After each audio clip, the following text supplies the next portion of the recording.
Hey, Mars Hill family. This is our Knowing More podcast, which we have not done for actually a couple of months now. And as we wrap up our summer and get close to wrapping up our study together of the book of Psalms, I wanted to go back and pull some of the great questions that have been submitted over the last couple of months. And hopefully it will serve as a good uh, just look back, reminder of, reinforcement of what we've been studying in a preparation for our grand finale of digging into Psalm 119 through the month of August. And then, we're going to get back as we get into the fall new year semester. We'll get back into doing questions live on Sunday mornings as well. So I'm excited for this first question. Is really a very powerful one. It goes back to when we looked at Psalm 118. And actually, I've been carrying around on one of my little 3x5 cards, Psalm 118, verse 6, which is the verse that this question pertains to. And that verse says, "The Lord is for me, so I will not fear. What can mere man do to me?"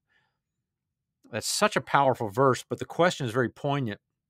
And the question is this: how do you get to a place where Psalm 118, verse 6 isn't a sticking point because you know what man can do to you? Childhood sexual abuse, physical abuse, torture, etc. When you know how evil a man can be towards you, how do you reconcile that?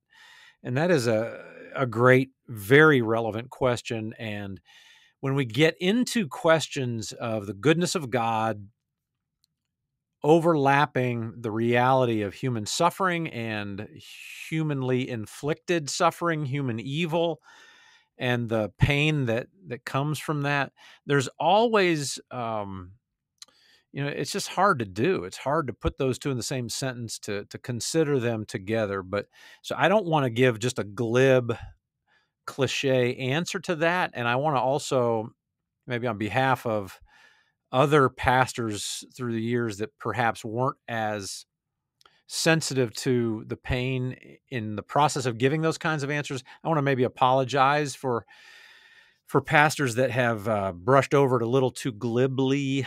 I'm sure that's a word, or a little too, as if, well, just believe this, or just, swallow this, and that's your answer. So I don't want to. We don't ever want to undermine or under um, qualify the reality of human evil and the pain that it causes.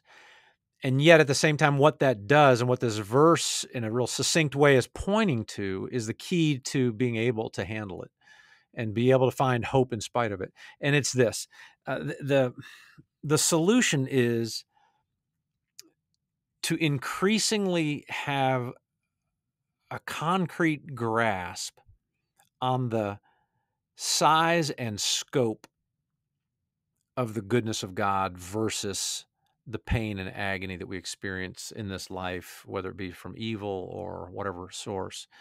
And so that ultimately is the only uh, reliable source of strength for us when we say, like this verse says, that I will not fear. How do you get to a place where you don't fear? How do you get to a place where, um, in essence, the threats of mankind that are very real in a sense, in a temporal sense, the threats and the pain that can be associated with it. How do you get to where that's becomes, in essence, a non-factor, a non-fear factor, a lesser factor in our thinking, in our processing? And the only way to do that is to get a stronger and stronger grasp on the scope and scale of God's provision, promise, and love. And so, yeah, so that's what we do. We consider the ultimate promises of God and provision of God. So even at a minimum, let's start with the most extreme hypothetical circumstance, and I know we can argue different positions on this. There's different people that have suffered different degrees, but consider the most extreme. Let's assume somebody knew nothing but agonizing pain and heartache every day of their lives, every day from 12 a.m. till 11:59 p.m. was agony, torture, horror for let's say 70 years of just absolute misery, what God has given and offers is eternity, eternity of paradise, eternity of, and one place in the Psalms calls it pleasures. At your right hand, there are pleasures forevermore. And so, this is at the minimum, the foundation, the starting point for considering this on whatever level we need to give it our attention. This is a pretty good starting point. You start with a hypothetically worst case scenario. And even if that became reality, which by God's grace it isn't or doesn't, but even if it did, the scale and scope of what you're comparing makes the 70-year horror show, um, something that indeed you can know will pass. This too will pass. It will be in the distant rearview mirror someday. And that's why we get into the way Paul writes about it in Romans. And again, Paul was a guy who certainly had his fair share, imprisonments, beatings, shipwrecked, nights and days in the open ocean, wondering if he's going to die, beaten within an inch of his life, left for dead, literally at one point, robbed. He even talks about experiencing time of nakedness and hunger and all these things. And his writing says that we can't even compare the present suffering with what is coming. And so that's the necessary starting point of perspective. And so then within that, we can take and process whatever the things that mere man can do to me. And so at the end of the day, here's this concrete reality. There is a limit to what man can do to me, right? They can only do so much. At some point, I'm dead and I'm out of their hands. At some point, I'm dead and gone, and I'm out of their grasp. There's a limit to what they can do. By comparison, what God has done, is doing, and will do eternally is limitless. And so that's our starting point. And then from within that, as we work out our faith, our walk with God in light of that starting point, now I can get down into all the specifics that relate to my own experience personally and what it is I've got to work through, whether it's past woundings and trauma or suffering, or the potential of future persecution or suffering. And I can go into those, and I know I'm going to get through those. And I know other realities to bring into the equation as well, that as David, again, who also knew great sufferings, wrote, "Yea, though I walk through the valley of the shadow of death, I fear no evil, because you are with me." And so there's this promise of what's coming that by scope and scale makes whatever suffering I have to endure that's temporary, makes it by comparison almost not worth mentioning in a sense. But I also have the promise and the reality of his presence with me through whatever it is I go through here. And on top of that, of course, there's this thing, and many people are discovering that in powerful ways, where there's a healing he brings into the equation even now, not just when I get to heaven. There's a healing even now as it relates to those deep scars from whatever we've suffered in the past. So not only does he go with me through whatever I am in or will go through, but he binds up, heals up, shores up, and fills in what's been taken out of me in the past. And of course, what's coming in the future, by comparison, overshadows the evil and suffering so dramatically that I literally can live completely free of the fear of it, or even the traumatic effect of it. So yeah, great question though. Thank you for that. Okay, here's another great question from Psalm 118, and it says, "What symbolism do you see in the fact that Psalm 118 is the middle chapter in the Bible?" In fact, Psalm 118 verse 8 is actually the middle verse in the Bible, and that Psalm 117 is the shortest chapter in the Bible, and Psalm 119 is the longest chapter in the Bible. And I have to just say, I don't know. I've heard people talk about this before, and of course, if there is something symbolically significant, Psalm 118 verse 8 says, "It is better to take refuge in the Lord than to trust in people." Great verse to be right smack dab in the middle, and it's certainly a foundational truth to build our lives on. But I don't know, and I'm always a little bit hesitant to dive too deeply into some of these symbolic I don't know, just just things like that people come up with and try to make some really big deal out of it. And the reason that I'm leery sometimes of making too big of a deal out of those kinds of things is I think it fits into a category where, there's something about us. We love to find secret treasure maps and stuff like that. And um, we're always looking for that quote unquote hidden knowledge, that little secret key underlying stuff that's, oh, I don't know, literally a treasure map kind of an approach. And the times I've encountered people who are, finding those or wired to look for those, eager to promote those, the majority of the things I've seen or heard presented under that mindset or that approach are more distracting than helpful, are bigger distractions than uh, helpful truths, so I kind of steer clear of those. It's, everything we need to know and be faithful to study and obey, put into practice is plain. It's right there. This is God chose fishermen and wrote through guys like fishermen. He's a communicator God. He's not a hide and seek God.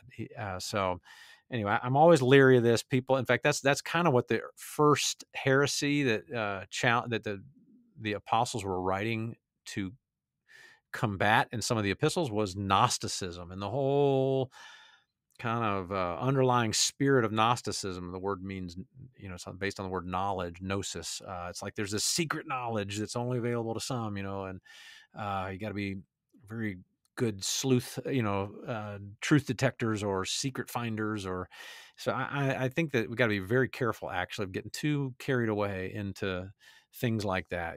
Like where does it position, number of words wise, or stuff like that. So the truth we need to give our full focus and attention to is the obvious truth. And so there's a lot right there we need to be careful to obey. That needs to have our full focus. So, but I appreciate the question very much. That's a good one. Okay, this is a great question.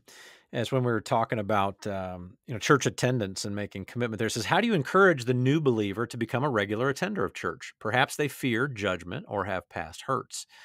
How do you respond to their excuse of quote unquote, I can do church anywhere? Yeah. So great questions. There's no real secret sauce for it or formula for it. It's just very simple, straightforward fundamentals and an appeal, a true appeal to the reality that's needed. That new believer, hey, this is going to be a new practice for many, but it's worth implementing. It's worth.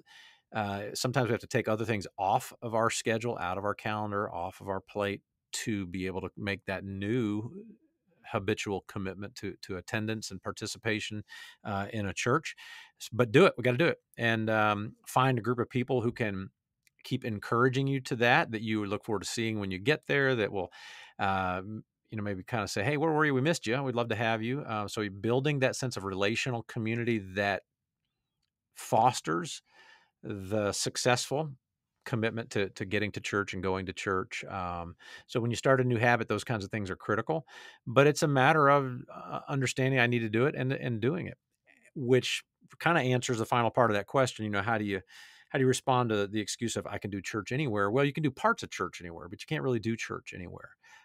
You can pick up a lesson. You can learn something by watching a sermon online, something like that. You could even sing out loud from wherever you are with the singing online. But that church is so much more than that. It is very much the relationships. It is very much the engagements and interactions personally.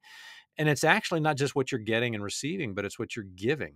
So part of the real full measure of quote unquote doing church, going to church, whatever, is being there to serve. You're there for what you contribute, not just what you receive. And so none of that is possible. And there's absolutely a role that the consistency of that participation plays, like anything, right? If you're going to go to the gym and take full advantage of the benefits of the workout, it requires going frequently, consistently, habitually.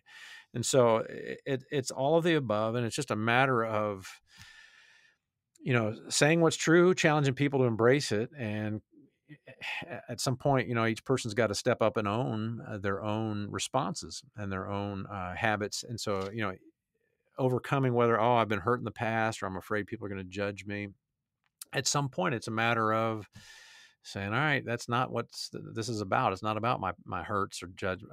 It's about me learning, growing, and being where God wants me to be, and being in the environment that's critical to to growing as a follower of Christ and building His kingdom. So yeah, that's huge. But there's really no way around just the basic, straightforward. I got to own it. I got to do it, and I got to overcome whatever the hiccups and hurdles are to that, and own the responsibility to make it happen. Yeah, great question. Okay, yeah, great question here. It says, when Solomon made his dedication prayer in 1 Kings chapter 8, he says that when people are praying for forgiveness, they should hold their hands toward this temple. Do you think this is literal?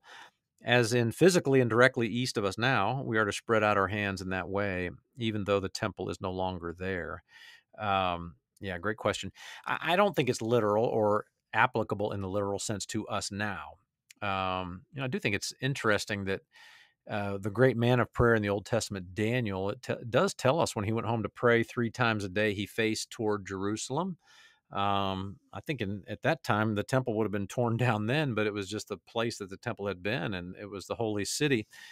And so, but the reason I don't think that has a physical application for us today is really what Jesus said to the woman at the well, I think in John 4, where the question she asked was about place.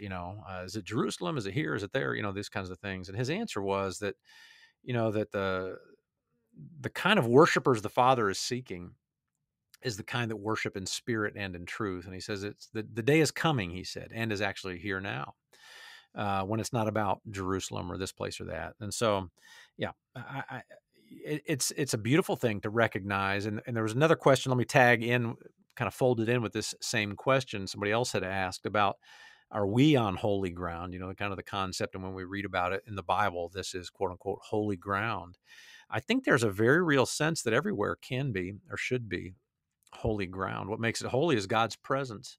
And God is everywhere all at once. And our acknowledgement and awareness of Him, wherever we are, absolutely makes everywhere, in that sense, sacred. In fact, that's one of the kind of neat things we see prophetically looking ahead towards Jesus's earthly reign is, it talks about even just the kettles and the bells and the horses, or just every things that otherwise were, you'd say are just mundane cooking pots or whatever. They're going to have the inscription holy to the Lord. There's this sense that the advance of the kingdom of God and the advance of our understanding of our relationship with God as His servants and children and subjects in His kingdom is that His kingdom is everywhere, and that the intent is that everywhere is holy. And I'm always a little careful too. This is getting off on a little bit of a side note, but related. Sometimes people say, and this isn't all wrong. I'm not trying to, dish on this in a negative way, but sometimes I've heard it said, and through church history, great people have said this. It's like, this is the Lord's Day, quote unquote, the Lord's Day. Like Sunday's the Lord's Day. Okay, great. And there is something uniquely wonderful about the day we set aside to gather corporately. And yet, truth be told, every day is the Lord's Day. And every day ought to carry the same type of air of holiness, in the same way that every place can be a holy place. And so, yeah, anyway, great question.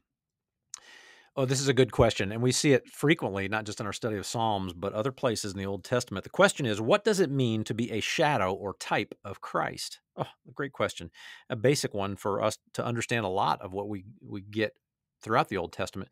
What it means simply is it's something that's symbolic, or a person that can serve in a symbolic way that is pointing to Jesus himself, Messiah, who at that point, Old Testament, who was to come. And it's someone that in some form or fashion is amplifying a trait of, or a work of, or some aspect of the character of the Messiah who was to come. And of course, I don't know, there's lots of them we could pull up, but you think of Melchizedek, he was a type of Christ because the priest of the Most High God. So, which is what Jesus is. And so some of the way he served, where Abraham paid a tithe to him. So he was in a role that was, when we understand his role and we study him, it helps enlighten us to what we're looking for when we get to the promised Messiah. So that's what a type or a shadow is. It's something that when we understand it, it's going to help us understand Jesus better or more completely, even ahead of Jesus coming. Well, somebody sent in just a comment, and I just want to share it with you because I think it's insightful for sure. It was obviously when we were in Psalm 133 about unity. And it says, when I think about the times I've been guilty of the behaviors associated with lack of unity, every time the root cause is my pride without fail. That's a very honest and astute observation and awareness that the rest of us should take to heart and learn from. So thank you for that. Okay, I love this question, and it's good. So here we go. It says, how can you be faithful in praying and working towards societal revival when, based on Revelation and other prophets, our world will get worse and worse until Jesus comes? I would like to be more energized to pray and work for our society. It's hard when I know that it will go up in flames one day. Yeah, a couple of things. It's a great perspective, and this is just my conviction as I process this for my own application, is it's very understandable and tempting as Christians, especially with some biblical understanding of Revelation, of end times prophecies. It's real tempting to just go, hey, it's all going to hell in a handbasket anyway. So, just kind of hang on until the end. A couple of things with that. Number one, just because a lot of what we know is true about how it will go, and believers will come under increased attack, be hated by all, even that little part in Revelation where it talks about the Antichrist is going to be given the ability to really I forget exactly how it words it, but basically conquer and defeat the believers for a brief period of time, those kinds of things. And it talks about getting darker and darker. Two things.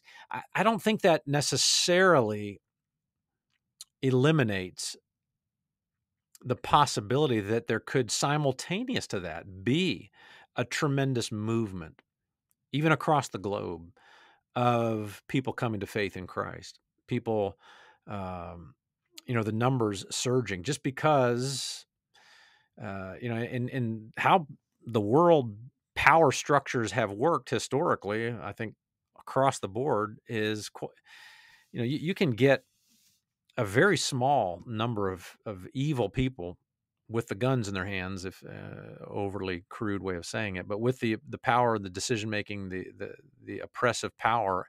My major in college was history, and I remember having to write a long paper research project on the Russian Revolution when the communists took over that huge nation. And one of the things that really stood out was just how few people pulled that off. Just a very few. So I just say that to say we see this thing happening. We interpret it as this global, possibly global government that's oppressing Christianity. It may work out the way a lot of us envision, but it may not. And there could certainly be a governmental oppression, suppression, attack of Christianity that doesn't negate that there could simultaneously be a great undercurrent, a great swell, kind of below the radar of people coming to Christ. So that's one. Number two, part of this is we're kind of, if we fall into that mindset of, well, it's all going downhill, so why pray or work for a societal revival? We're succumbing to an interpretation that may or may not be correct, and that is that we're right there now. We don't know that. I mean, I understand all the things that make you think, oh, yeah, and I think we ought to live as if it could be imminent. Jesus could return any day, but we also work like he might not come back for 10,000 more years. And if that's possible, then who knows? The world's spiritual trajectory could ebb and flow 5-10 more times between now and when Jesus comes back. And we could see global awakenings and revivals before the ultimate end time darkening that we kind of think is coming. So there's a couple things there, right? So then what do we do with that? And here's what I encourage us to do with it. Here's what I want to do with it. I want to bring it back to what's my best plan of action for me right now and for us right now. And I believe it is to work in our prayers and our work to work as if it certainly could happen, to pray for it to happen. And this is what we see. I think this is obedient to the Lord's prayer: your kingdom come, your will be done on earth as it is in heaven, and to pray for the peace of the city that we're in. And so we do it. That's what we do. We have that mindset, like it talked about Joshua and some of the elders of his day. It says during their leadership, basically, when they were the elders, Israel followed God, and we want to, that's how we approach it. There's no other way. So if Jesus comes back tomorrow, I want him to find us with that mindset and that commitment, right? That if we have the opportunity to be the kind of salt and light in our culture that shapes it and brings a revival, brings an awakening, well, by golly, that's what we're committing to. That's what we're working towards. I certainly don't think if he shows up that if we have a pure heart in that approach, he's going to go, you dummies. No, of course not. I think he's going to go, that's what I wanted you to do, right? As opposed to the opposite. If I let this sense that, well, it's all going down anyway, so what does it matter? I shouldn't do anything. I shouldn't work hard toward in that direction. Ooh, wait a second. Maybe that's faulty thinking. And I don't want to embrace, in practical terms, a laziness instead of a diligence. I don't want to be apathetic instead of energetic. And then 1,000 years from now, he comes and goes, hey, or we go home to him, obviously, between now and then, and go, man, why weren't you going after people? Why weren't you being that comprehensive, kind of light into the culture that I wanted you to be? Why did you slack off in your zeal, for that? So anyway, it's a great question. I think it's a very relevant question to the church today, because I think we got some apathy and some laziness is maybe too negative of a word, but maybe laziness for reasons that are questionable. Because we kind of think, it doesn't matter, okay, I don't want to take that approach though. So thank you for that question. Okay, another question out of our message from June 30th, talking about revival and awakening, says, hey, quick question. In our Constitution, it does say under God, but we also have documents that say, quote unquote, freedom of religion. What would you say to do to, quote unquote, battle that? I know a ton of people who can use this to fight this. Yeah. Okay. So I'm not sure I completely understand the question, but I think let me see what I think. I think it's the question of, in essence, that we have this constitutional separation of church and state kind of a thing. I don't know, this is maybe too long or not enough time to do it justice, but yeah, the freedom of religion, freedom of religious expression is guaranteed in the Constitution, in the Bill of Rights. I don't know actually if what it says, quote unquote, under God or not under God. We've legally adopted that as our motto: in God we trust. Obviously, it's included in our Pledge of Allegiance, one nation under God, those kinds of things. But let me just say this. I know that people who have a secular agenda, an anti-Judeo-Christian agenda, which is the founding core set of beliefs that define America, not just in how we're organized, i.e. the Constitution, but really how we were formed in our identity document. Our founding document really is the Declaration of Independence. The organizing document is the Constitution. And the organizing, I mean, the founding document, the Declaration, could not be clearer. It all stems from God. The whole beginning of it is that, we hold these truths to be self-evident, that all men are created equal, and just on and on from there, including in the Bill of Rights, where we're guaranteed the freedom of religion. It wasn't even in that Bill of Rights that this whole statement that opponents of Christianity have tried to latch on to cram a secular religion, basically secular humanism, as our national religion, have tried to promote that. What they've latched on to is something, I think it was a letter that Thomas Jefferson wrote, where, a wall of separation, blah, blah, blah. This does not mean what they have twisted it to say it means. And of course, it's now the kind of, just quick trigger response across our culture. That's how effective the secular humanist PR groups have been in pushing their religious agenda. That boy, we almost like you can't say Jesus, you can't say Ten Commandments, you can't say Bible, you can't say anything that's God directed, God honoring, God filled.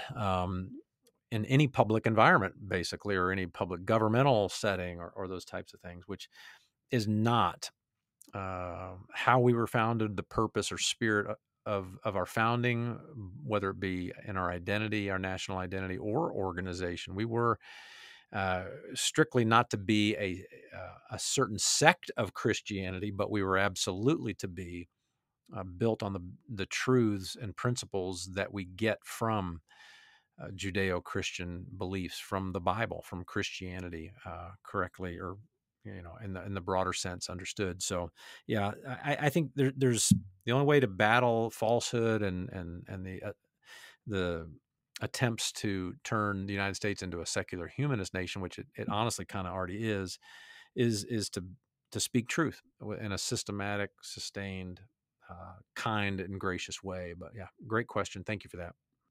Okay, let's do one last one for this week, and then we'll pick up another set next week because we have some great questions here. This one says, "What do Christian morals or ethics say about the choice between two evils?"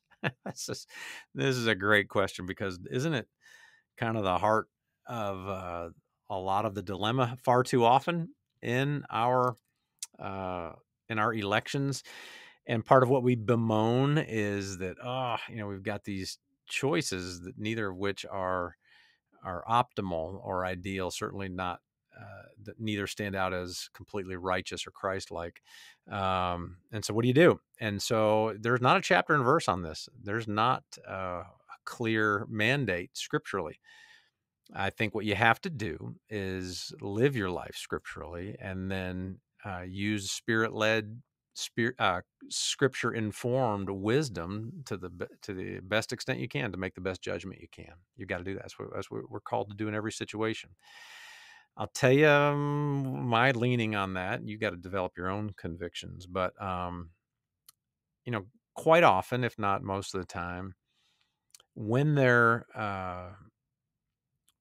are perceptible, um,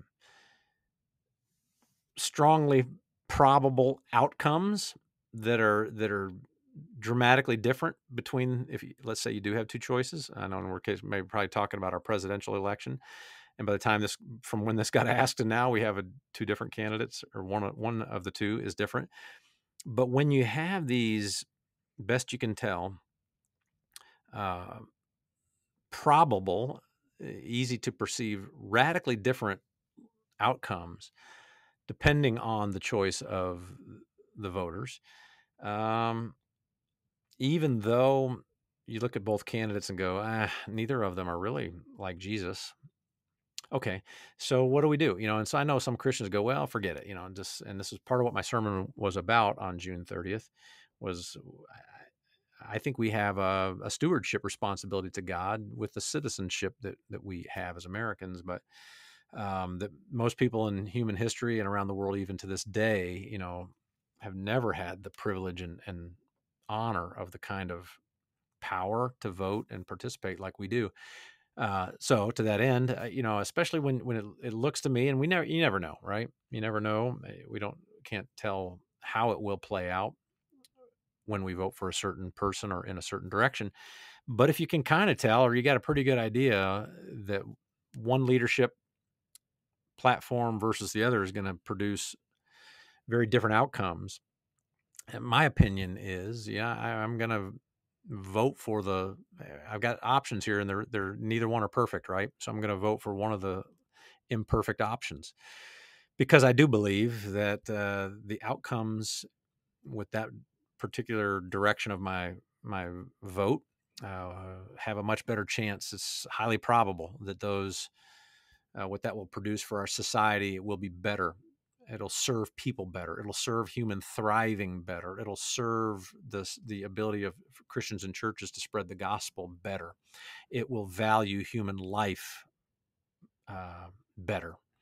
So that anyway, there you go. And so if there's one platform, in this case, I obviously believe there is, that has a higher value of the intrinsic value of human life, I'm going to vote that way.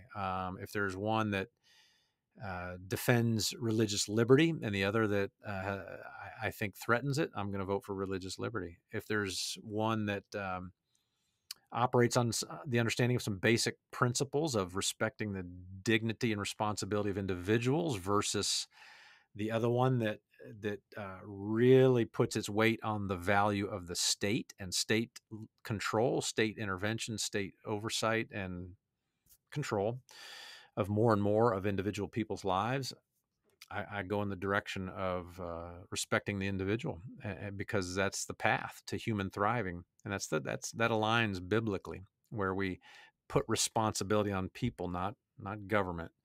That's where a society has the best chance to thrive. So anyway, I don't know if that helps address that, but there's about the same number of questions that I haven't answered over the last couple of months that we'll pick up. I'll put those together for next week. Okay. All right. Well, I appreciate you guys so much, and we'll keep learning more and knowing more as we go and we grow together. Thank you.